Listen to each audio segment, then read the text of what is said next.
नमस्कार, आप देख रहे हैं लाइव हिंदुस्तान। इस वक्त की बड़ी खबर, मथुरा के श्री कृष्ण जन्मभूमि शाही ईदगाह मामले पर हिंदू पक्ष को इलाहाबाद हाई कोर्ट ने जोरदार झटका दिया है। शाही ईदगाह को अयोध्या के राम जन्मभूमि की तरह विवादित ढांचा घोषित करने की अर्जी अदालत ने खारिज कर दी है। जी हां, इस वक्त की बड़ी खबर, मथुरा के श्री कृष्ण जन्मभूमि शाही ईदगाह मामले में हिंदू पक्ष को बड़ा झटका लगा है। आपको बता दें कि हाई कोर्ट के न्यायमूर्ति राम मनोहर नारायण मिश्र ने शुक्रवार को सुनवाई के दौरान फैसला सुनाया। हिंदू पक्षकार महेंद्र प्रताप सिंह एडवोकेट ने कोर्ट से मस्जिद को विवादित ढांचा घोषित करने की मांग की थी, जिस पर कोर्ट ने 23 मई को अपना फैसला सुरक्षित रख लिया था।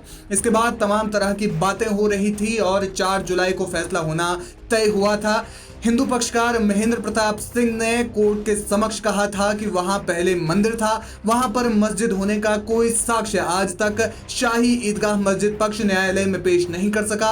न खसरा खतौनी में मस्जिद का नाम है, न ही नगर निगम में उसका कोई रिकॉर्ड दर्ज है और इसके अलावा न ही कोई टैक्स वहां पर दिया जा रहा है। यहां तक कि बिजली चोरी की रिपोर्ट भी शाही ईदगाह प्रबंधन कमेटी के खिलाफ हो चुकी है और फिर इसे मस्जिद क्यों कहा जाए, इस प्रकार की जो तमाम बातें थी वो हिंदू पक्षकार एडवोकेट महेंद्र प्रताप सिंह ने कोर्ट के सामने रखी थी। पक्षकार ने इसके लिए मासरे आलमगिरी से लेकर मथुरा के कलेक्टर रहे FS ग्राउस तक के समय में लिखी गई इतिहास की पुस्तकों का हवाला दिया था। श्री कृष्ण जन्मभूमि एवं शाही ईदगाह मस्जिद केस के मंदिर पक्षकार ने बताया कि हाईकोर्ट में 5 मार्च 2025 को यह प्रार्थना पत्र दिया गया था। इस पर न्यायाधीश राम मनोहर नारायण मिश्र के न्यायालय में बहस पूरी हो चुकी थी और इसके अलावा न्यायालय ने अपना ऑर्डर रिजर्व कर लिया। महेंद्र प्रताप सिंह एडवोकेट ने बताया कि 4 जुलाई को कोर्ट का निर्णय आना था और उन्होंने बताया कि श्री कृष्ण जन्मभूमि मुक्ति न्यास के बैनर तले देश भर में हिंदू चेतना यात्राएं निकाली जा रही हैं। इसे लेकर मुस्लिम पक्ष ने हाईकोर्ट में प्रार्थना पत्र देकर अपनी आपत्ति दर्ज करवाई थी और अब इसको लेकर एक बड़ा फैसला सामने आया है। अदालत ने हिंदू पक्ष को एक बड़ा झटका दिया है।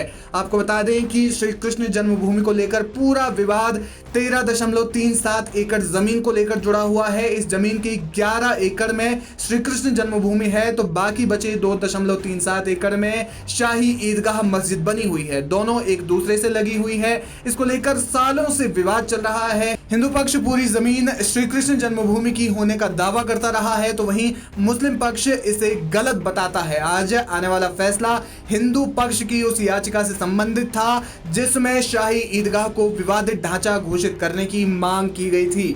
तो कुल मिलाकर एक बड़ा फैसला यहां पर अदालत ने दिया है और अब इस फैसले को लेकर क्या हिंदू पक्ष सुप्रीम कोर्ट जाता है या फिर इसके बाद क्या कुछ चीजें सामने निकल कर आती है, हिंदू पक्ष इसके बाद क्या कदम उठाता है, ये देखना अहम होगा। लेकिन शाही ईदगाह और श्री कृष्ण जन्मभूमि विवाद मामले को लेकर ये एक बड़ी जानकारी सामने आ रही है। तो हाईकोर्ट ने यहाँ पर बड़ा झटका हिंदू पक्ष को दिया है। देखना ये होगा कि इस मामले में आगे क्या कुछ होता है। जो भी अपडेट होगा वो लाइव हिंदुस्तान आप तक जरूर पहुंचाएगा।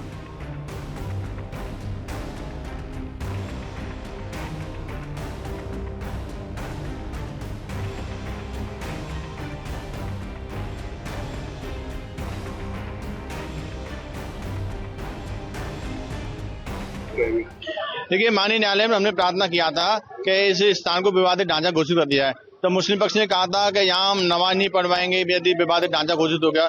तो माननीय न्यायालय ने उनकी नमाज की स्थिति को देखते हुए या सुप्रीम कोर्ट ने पहले एक आदेश दिया था कि जब तक बर्सिफ एक्ट पर फैसला नहीं हो जाता तब तक निचली अदालत कोई फैसला नहीं देगी। तो उसी आधार पर माननीय न्यायालय ने यह फैसला दिया है। तो हमें उम्मीद है, क्योंकि जिस औरंगजेब ने तलवार के दम पर हमारे हिंदू मंदिर पर अवैध कब्जा किया था, हमें विश्वास है हम कलम की ताकत से और न्यायालय के सहयोग से यह लड़ाई अवश्य जीतेंगे। हम अपनी उम्मीद में लगे हुए हैं और यह लड़ाई जारी रहेगी। महाराज, आज फैसला आने वाला था, क्या कुछ कहेंगे? आपके पक्ष में फैसला नहीं आया सारे साक्ष्य के बाद। हमारी तरफ से सारे सबूत और साक्ष्य प्रस्तुत कर दिए गए थे। अब उसमें क्या है कि अगर कोई नहीं सुनता है, नहीं स्वीकारता है, केवल इतनी सी बात पे कि वो लोग कह रहे हैं कि हमारी प्रे है या जो तथाकथित प्रार्थना जो क्या बोलते हैं उसको करने के वजह से और हमारे सत्य को ठुकराया गया है। ये दर्शाता है कि सनातन धर्म के धर्मावलंबियों को और इससे डबल ताकत से आना चाहिए, डबल ताकत से आने की जरूरत है, क्योंकि सत्य को हर कोई स्वीकार नहीं कर सकता है। अभी ये क्या है कि सत्य को स्वीकार नहीं करे, सत्य को इनकार कर रहे हैं। अभी हमको सत्य को और मजबूती से प्रस्तुत करने की जरूरत है। तो हमको पूर्ण विश्वास है कि ये दोबारा से कोर्ट पुनः विचार करेगा और आगे भी हम जाएंगे।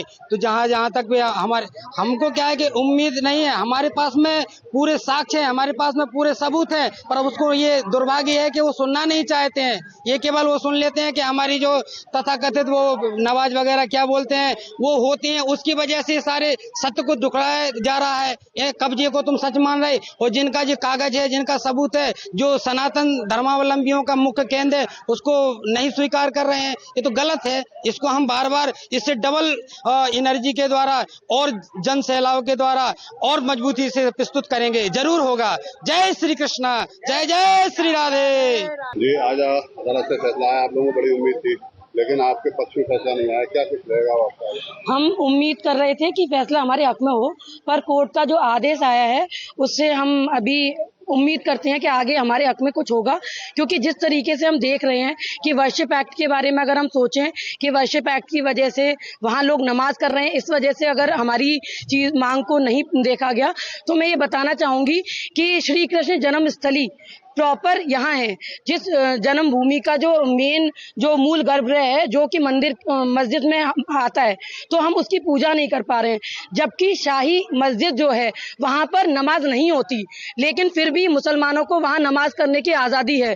तो मैं सरकार से और कोर्ट से ये आग्रह करना चाहूंगी कि पहले आप इसके बारे में देखिए कि किसी भी मस्जिद में नमाज नहीं होती और शाही मस्जिद में केवल ईद की नमाज होती है, लेकिन फिर भी उनको हर जुम्मे पे नमाज करने दिया जा रहा है, जो कि बिल्कुल भी हमारे लिए अच्छा नहीं है। और हमारे जो प्रभु जहां जन्म हुआ उस स्थल का हम पूजन नहीं कर पा रहे, तो मुझे बेहद दुख है इस बात का, और मैं उम्मीद करूंगी, आशा करूंगी कि आगे सब कुछ हमारे फेवर में आए। मस्जिद को विवादित संरचना घोषित करने की जो मांग है उसको याचिका खारिज कर दी गई है। देखिए, ये न्यायालय का निर्णय है और लोकतंत्र में न्यायालय के निर्णय का सम्मान किया जाता है, किंतु मैं समझता हूं कि जो पक्षकार थे वो इस पूरे जो ऑर्डर, विस्तृत ऑर्डर जब आएगा उसका अध्ययन करेंगे और अध्ययन करने के बाद जो भी आवश्यक कदम होंगे और जो उनकी धारणा थी, जिस धारणा पर उन्होंने ये अपील कोर्ट में लगाई थी, तो उस धारणा को कहीं ना कहीं वो आगे बढ़ाएंगे, ऐसा मेरा मानना है।